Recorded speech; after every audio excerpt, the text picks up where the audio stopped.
Say hello to the Lolcow Iceberg. This is a message to Quandale Dingle. Please stop messaging me. Go to hell.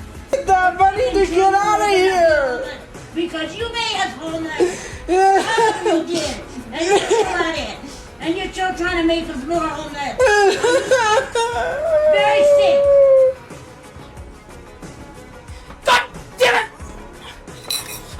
Motherfucker! Cocksucker! Hello my guys, girls, and squirrels. Today I'll be covering part 1 of the Lolcow Iceberg. I made this chart myself, so that's how you know it's gonna be good.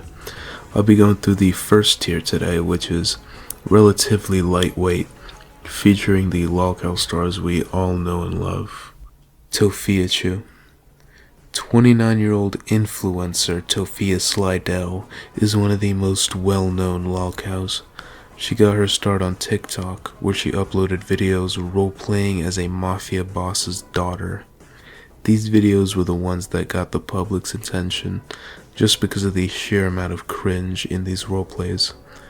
These videos also gave us an insight into one of Tophia's more concerning character traits, her apparent fetish of Asian men. Are you out of your goddamn mind? It's because of you. Not right now. It's because of you that we're losing millions. What do you want? Oh, baby. Oh, baby, I'm so sorry. Oh, I didn't know it was your fault. I just wanted this ice cream. Oh, yes. You go to the supermarket and grab every single ice cream flavor you can find. Now. Fast. I'm so sorry, baby. I'm so sorry. We go watch your movie. It's okay, because that was scary, though. In these videos, she duetted a lot of these men and roleplayed in many romantic scenarios with them, including this one Asian creator who Tophia allegedly harassed off the internet. These videos will come back at her own expense later, but for now, she continued these videos, getting more followers and even more haters. At a certain point, she branched out into TikTok lives, which she balanced with her regular videos. These lives consisted of her sitting down, usually eating, and talking to the chat. These lives were a source of a lot of controversies. For example, she has said many problematic things on these lives, including a lot of racist statements, mostly towards Mexicans. This isn't it, however. She caught a lot of heat for saying transphobic things, including using the T-slur, misgendering trans influencer Dylan Mulvaney, and much more. Tophia would feebly defend herself, cowering behind her ethnicity of being a black Hispanic woman, but would never shake off the troubled feelings people got from her bigoted statements. But besides this, the biggest controversy to come from her lives are the times where Tophia accidentally showed the people her search history. There have been instances where, while showing the chat something on her phone, her tabs would show, and so would her search history, which included things like inappropriate content involving Asian teens, something that rhymes with has-tingering, X videos, a gay version of an explicit site, and much more. And the Asian teen content specifically rubbed people the wrong way, accusing Tophia of liking teenagers a little too much, which Tophia defended by saying that the website she views this content on doesn't allow teenagers, while other people have counteracted that by saying the website she uses is very sketchy. All of these controversies, including a GoFundMe scam she did, all came to a head one day when she went on live with a creator known as Aunt Karen. Aunt Karen is a sort of authority figure, taking the role as some type of judge character in her lives, and it was Tophia's turn to get judged. Show us where it says Asian teen corn here. Does it say that anywhere? Right here. It's cut off. It says teen Asian and it's cut off. But this is X videos. But it's an X video. So X video, assuming then that's X, that's not a something we can. That's not PG. Yeah, this is the corn side. There was also another live. I'm waiting for someone to send me that screenshot, but Tophia accidentally showed her activity. Like, you know, if you go down your home screen and you like swipe down. So explain that on her one? social That page, it shows yeah, all I her have recent that. activities, like she was on Among Us for like 15 minutes and stuff like that. On the top corner, there was a little X video show her being on it for 23 minutes, but it didn't show what video it was. It just showed her being on X videos. So X videos is a corn site. So this I see now. The X I see now. Okay. So it took me for a minute. I thought this was a screenshot of something else. So the X videos is the corn website. So then this is Asian teen corn then. Yes, it is. X videos is not a good platform. X videos has a lot of disgusting videos on there that people can post whatever they want on there. This left her extremely depressed. She bawled her eyes out when Aunt Karen left alive. I need to get out of here! Because you made us homeless. You did. And you still at it. And you're still trying to make us more homeless. Very sick. I'm gonna close the station and we're good. And I don't want nothing to do with any of you. None of you. You know it's my time. These incidents aren't even the most notable part about Tophia, as she is most known for her family. She lives with her brother, father, and mother. Their living situation has changed over time. They began in a small apartment that Tophia's community dubbed Apartment-chu. This apartment was filthy. Not only were there garbage everywhere, the floors were lined with cardboard boxes and pee pads for their dog Hershey. Hershey is the family dog, a small chihuahua. This poor animal suffered a lot of abuse in the Slidell household before she was taken away. Not only was Hershey neglected, but she was even beat by Tophia, as there's a video of her hitting Hershey with a hairbrush. Hershey had to live in Apartment-chu for most of her life, but as far as I know, she ran away, which I am very glad for. But Hershey was the only one who got away. The rest of Tophia's family got dragged along with her. The most notable member of her family is her father, known online as Papachu or self-referred to as Ezekiah Mordecai Fusario. He is the most famous and most insane family member. He's diagnosed with bipolar disorder, so he supports the family with his disability checks. Papachu did look for other money-making adventures, starting up a fake bank called Ozark International Bank of America Government World Bank. He would advertise this bank everywhere. He has many social media accounts where he would spread the gospel of his phony bank, including Reddit, TikTok, Twitter, etc. Papachu is known for being very insane and borderline schizophrenic. The Slidell family never really accommodated for this, which led to a disastrous event. Papachu would be arrested on October 7th, 2023.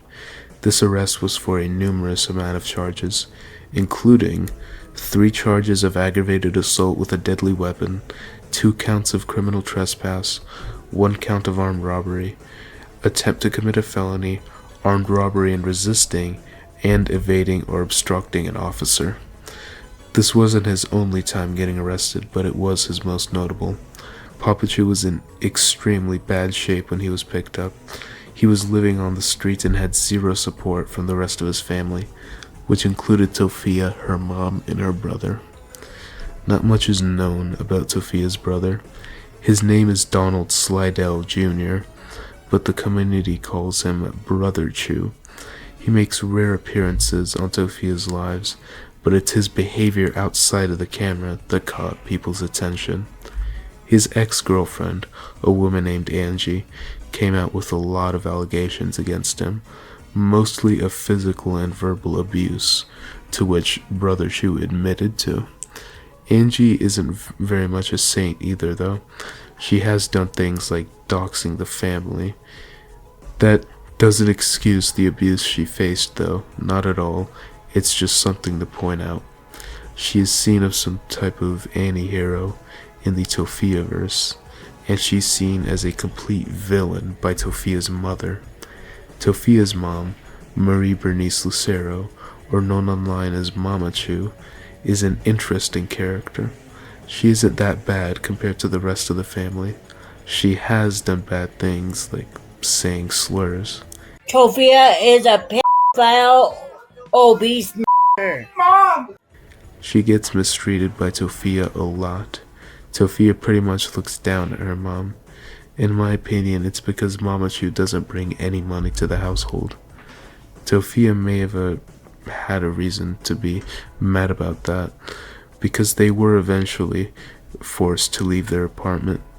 They had an eviction notice but stayed anyway, so the landlord shut off their water and heating, which led to the Slidell family vacating their home. They would bounce around a few places during this time, eventually reaching a homeless shelter. Tophia would live stream from the shelter often. She complained about a number of things, food being her biggest concern, no surprise there. She wouldn't stay there for very long, and nowadays she and her family are bouncing around living in their car and motels, which is where we leave off Tophia's story.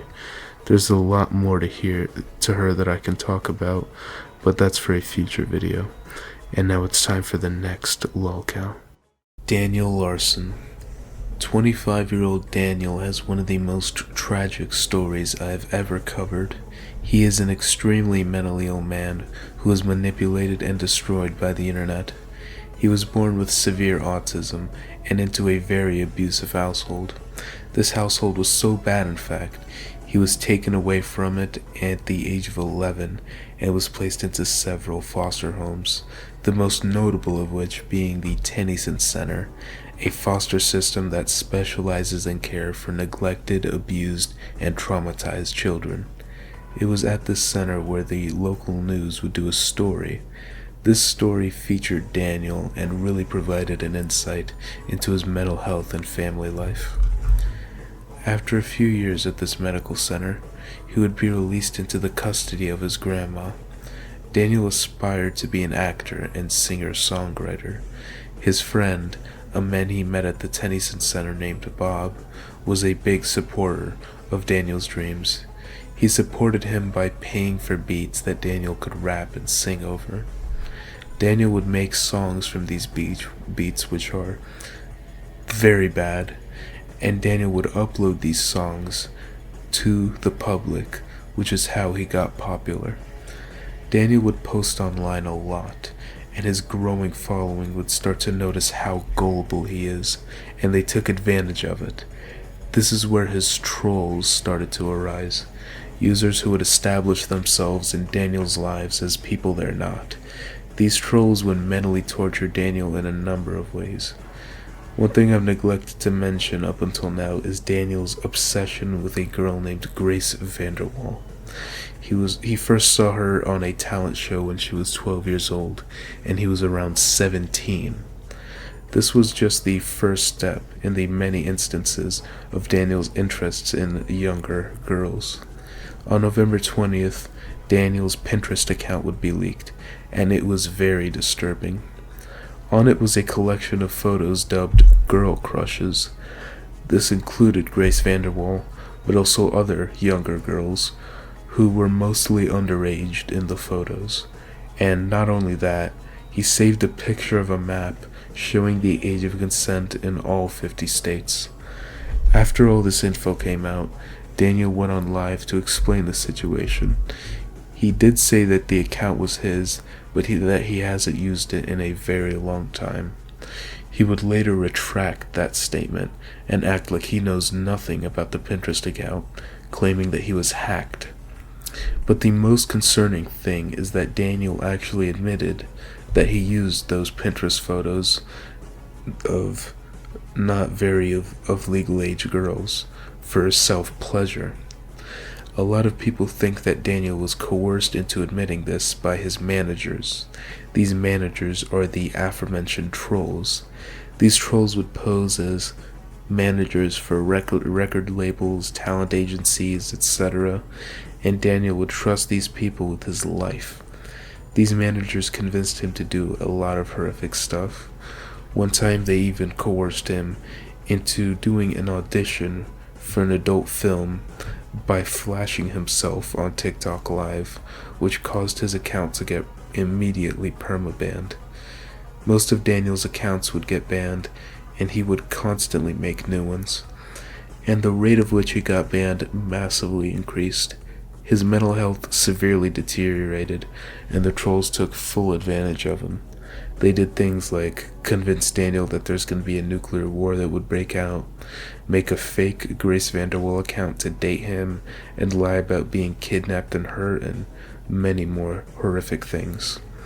While this was happening, Daniel would start going out a lot more and recording while doing so. This led to a lot of disastrous moments. It was easy for his managers to convince him of any wild claims they wanted to, and Daniel would believe them wholeheartedly. Also, Daniel's Lolcow status didn't help him much either. He got recognized and harassed a couple of times, which very much freaked him out.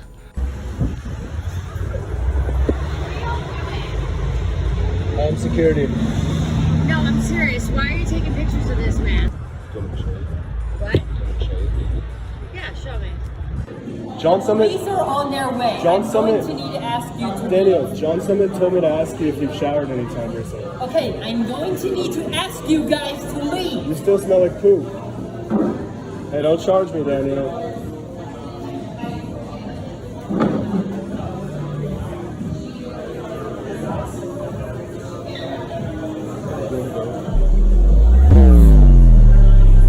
Sir is leaving the premises. Hey! You want to search on the bring it? Okay, I'm on the phone with Get the out fucking now! police. You have a warrant for your fucking arrest.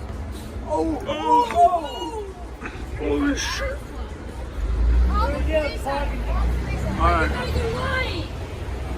You're fucking liar. Just because I'm fucking famous, bitch. Don't ever take a goddamn picture.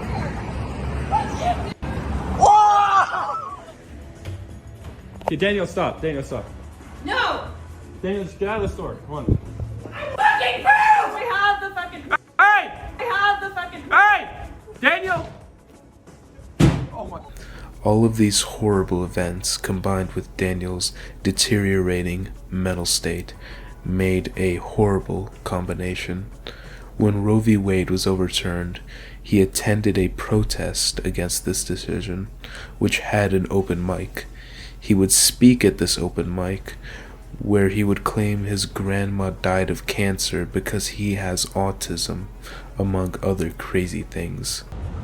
When I was 18, so I have autism, a very minor case of autism. I'm very well spoken. I never used to be able to come out in crowds like this and be able to talk like this and be myself.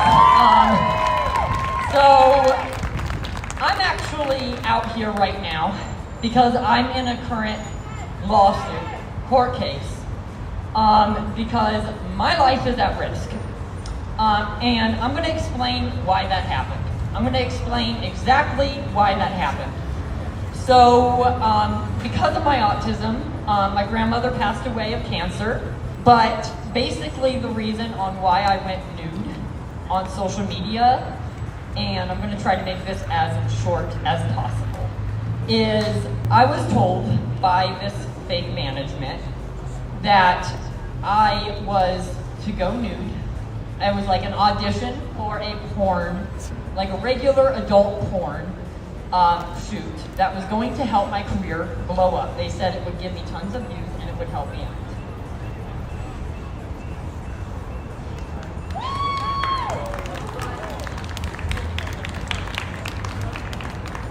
Daniel would keep at his antics, seemingly becoming more and more crazy. His trolls manipulated him into becoming a dangerous individual.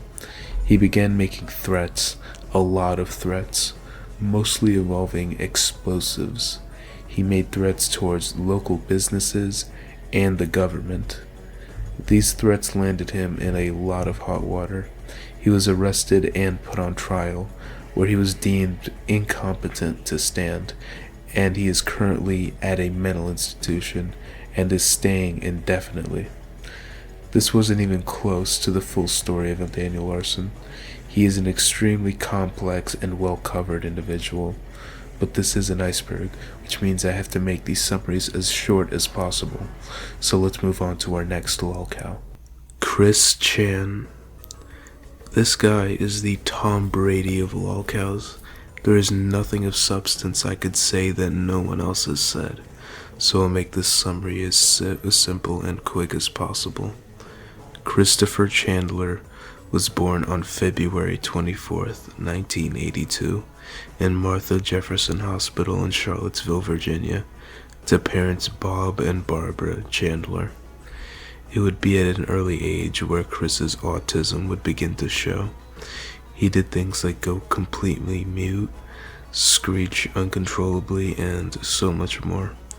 He would enter school as a mute, struggling immensely with academics and socializing. Eventually he attended speech training classes in James Madison University, which allowed him to finally talk. But things wouldn't be all sunshine and rainbows for little Chris. He got into a lot of trouble at school, and according to Chris, he was being abused by the teachers. This led his father, who was in his 60s, to homeschool 10-year-old Chris. This would only last for a year though, and when the grade was finished they would move back to Richmond, and Chris would attend Providence Middle School. Later that year, Chris would meet an animatronic musical bear, which somehow inspired him to call himself Christian instead of Christopher, and 2 years later he'd have his name legally changed to Christian Chandler. It was around this time where Chris discovered the Sonic franchise. He was hooked as soon as he did and became obsessed with it, entering and winning a Sonic contest that won him $1,000 of Sega games and consoles. Life would continue somewhat quietly.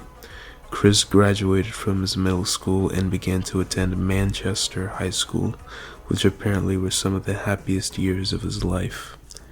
In his sophomore year, Pokemon debuted in America, and Chris would be obsessed with it. One thing you have to know about certain autistic people is that they can have extreme obsessions out of nowhere for various periods of time, which Chris obviously has. This obsession was severe.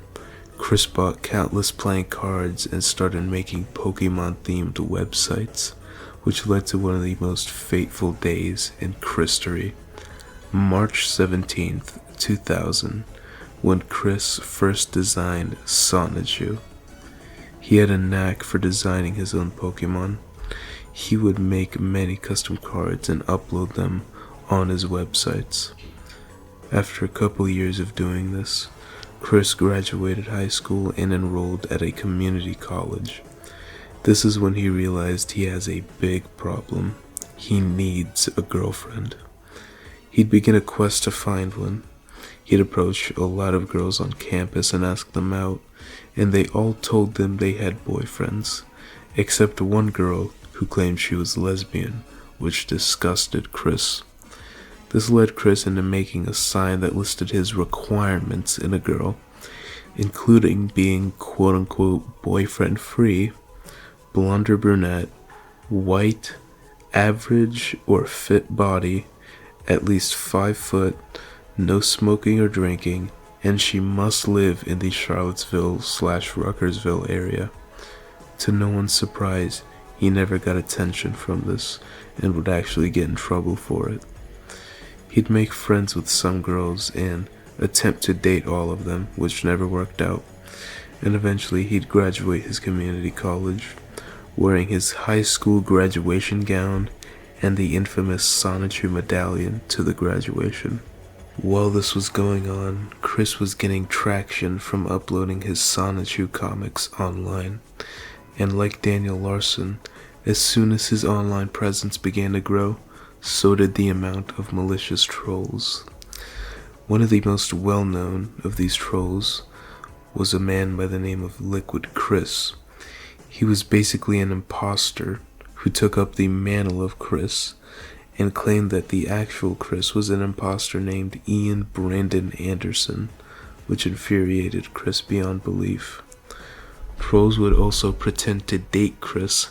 One troll named Emily would actually arrange a date with him, where she ignored Chris the whole time and talked to his 81-year-old father, until another troll in a pickle costume came and picked her up from the date.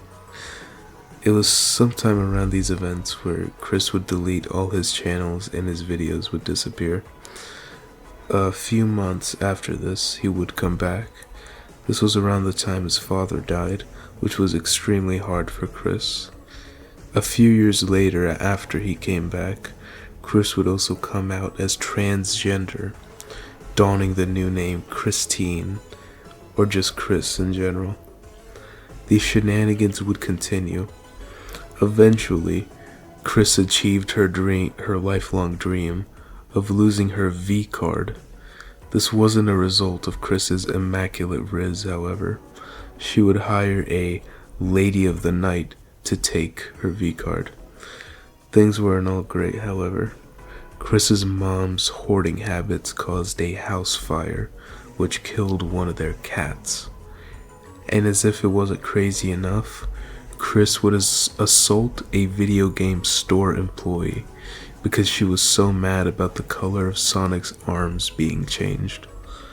Eventually, when Chris was in her transitioning phase, she would listen to subliminal beats that she thought would give the effect of gender reassignment surgery.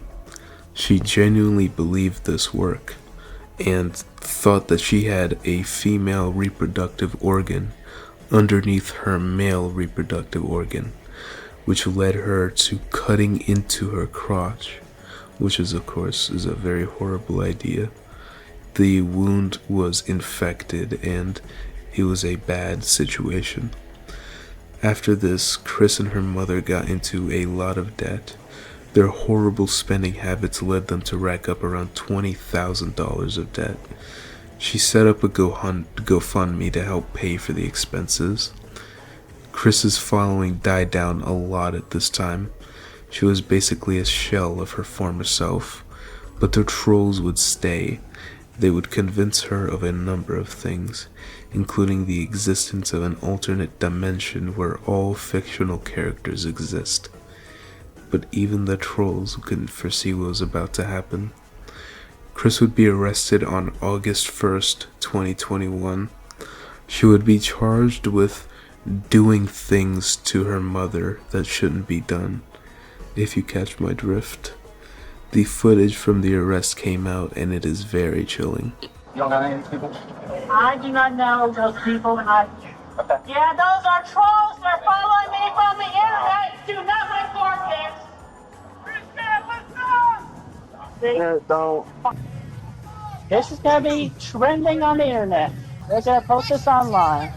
I wasn't convinced that there's no internet bans, but that confirms it. There you go. I mean, Google Chris Chan or Tophiachu, and there you go. I've been infamous and famous. Oh, look at that. Yeah, you appear to be I am compliant. Chris Chan Tophiachu, your goddess blue heart, and I continue to stand strong, and I maintain everything with Quickfill and my Tophiachus and Rose shoes and everybody. Yeah, you're lying to about 3,000 people right now, Christian. Chris was sent to an all-women's jail. She was freed recently and actually live-streamed Minecraft not long ago. And this is where her story ends. Nova Online. Nova is one of the most interesting lolcows in my opinion. Nova's around 20 years old right now. His dad died when he was young and his mom is completely out of the picture. This led him to live with his uncle. Nova and his uncle have an extremely dysfunctional relationship. They are constantly arguing with each other over dumb things, which caused a lot of freakouts for Nova. God damn it! Motherfucker! I missed what my fucking uncle said, and then he went on for a full fucking rant! Nova always had dreams of being a famous content creator. He was pretty unsuccessful in his attempts at being a YouTuber, so he switched his focus to TikTok, where he went viral for posting a Wingstop food review. This wouldn't be Nova's only banger. He He would later upload a video where he reviewed an orange monster at his church, which went even more viral. These videos got Nova a sizable following, which would lead him to make a Discord server for his newfound audience, which would be Nova's downfall. On the server, Nova was very open about a lot of things, including his age play interest. Nova claims he does age regression, which is a coping mechanism for trauma that involves mentally regressing to a much earlier age. But in reality, Nova just likes age play, which is a form of role-playing where an individual acts like a child. These interests would be on full display in his Discord. He would flaunt it around willy-nilly, which would come back to bite him in the butt later. Nova took his age play too far, however, when videos of him video calling an underage girl surfaced. During these calls, Nova would dress as a baby and act like a baby to this girl, which is obviously problematic. Twinkle, twinkle, little star, how I wonder why you are up above the world so high, like a diamond in the sky. Twinkle, twinkle, little star, how I wonder what you are.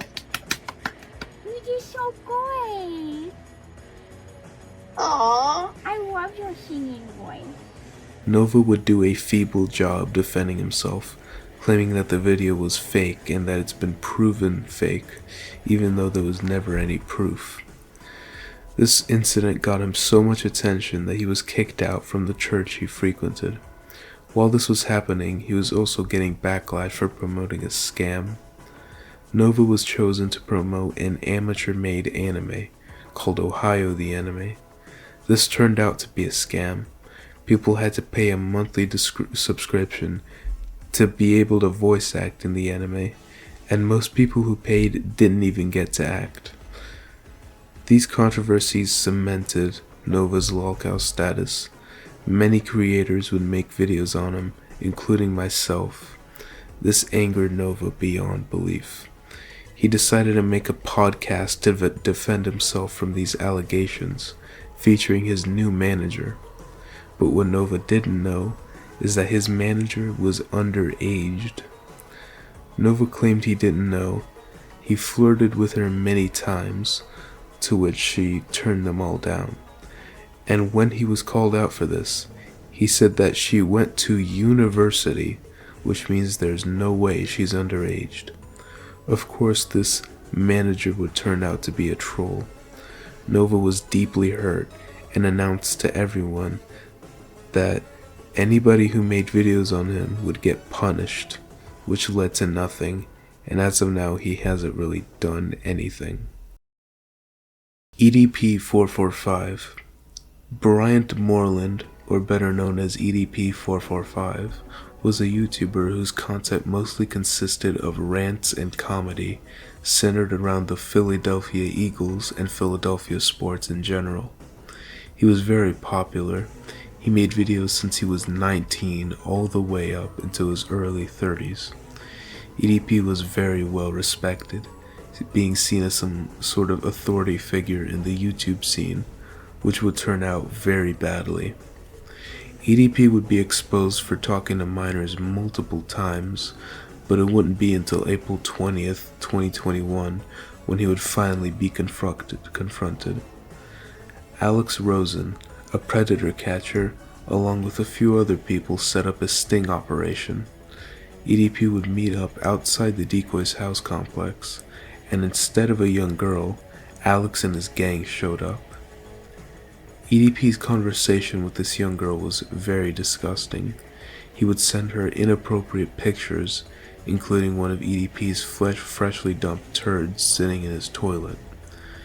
He also answered a call from the underage decoy while he was making a video, where he acted like she was his girlfriend and started flexing this underage decoy to his audience.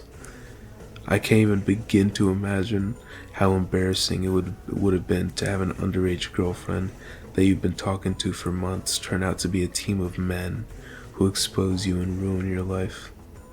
and his life was ruined. 3 days after the video was uploaded, EDP completely wiped all his channel's videos, and 5 days after that, all his channels would be deleted.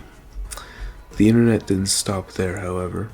They would systematically remove every bit of online presence that EDP had, including Twitter, Insta, Facebook, TikTok, and everything else. This led EDP to actually make his own website that you could watch his videos on. However, due to a falling out with the website creator, the site was never published.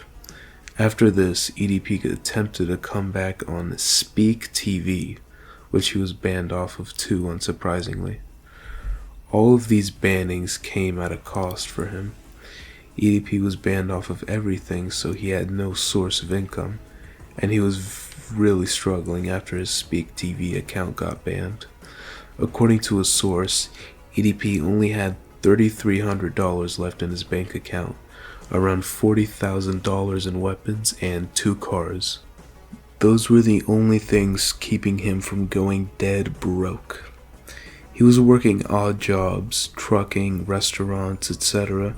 He would regularly get fired from these jobs too, because trolls would inform the employers of who really works for them. And not only that, the trolls would harass the owner of EDP's apartment building to the point where he forced an eviction.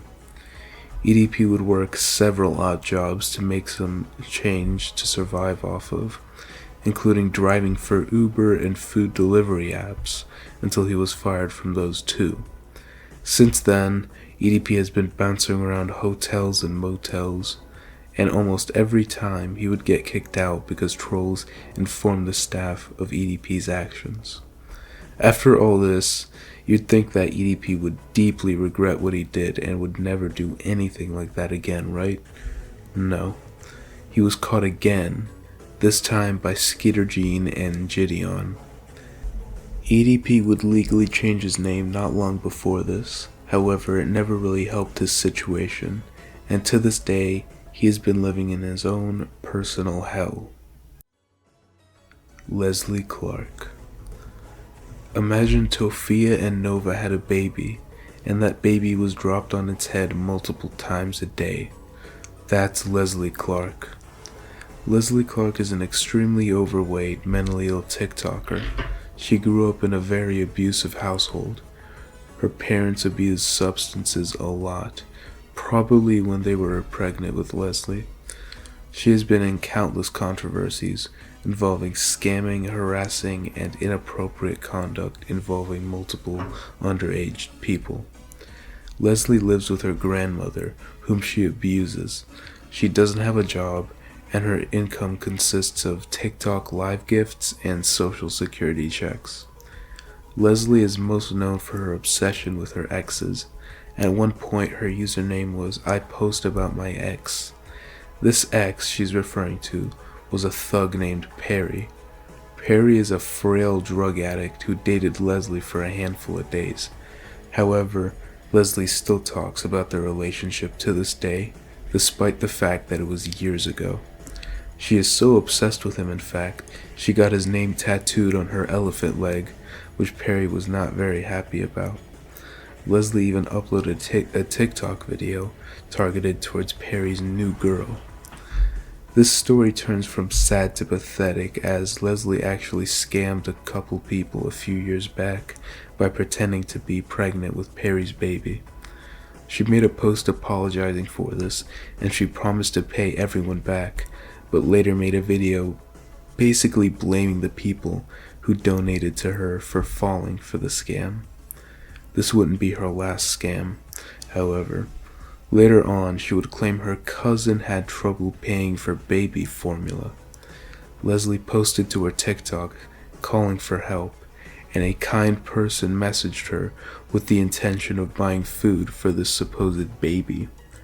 Leslie would give this person one of her alternate cash apps that belonged to Leslie, basically scamming them and lying about there being a starving child. And her horrible behavior doesn't end there. She has a bad history with underage people, which I will go through one by one. The first and most notable is a boy named Ethan, which she and her father sent explicit photos to. How are you related to Leslie? My name's Ethan. I was 15 when she sent the nudes to me, and I'm 17 now. You were the one? You were the one? Yeah. My sister has all the login to that account, all the info. Her father even sent his dick to me. Like, the whole family's messed up in the head. She was also caught messaging a trans boy who's 16 and being in a relationship with him. Leslie, when you agreed to date a 16-year-old, you talk about the TikTok people wanting to ruin your life. You're doing it yourself. You told me that you thought he was 18, but you knew good and well that I wasn't. You know that I'm 16. And you still agreed to be my girlfriend. There are many more horrible things that Leslie's done. If you'd like a full summary of it, check out my other video on her. But for now, this is it. Thank you all for watching. Please subscribe if you like my style of content, and have a great day.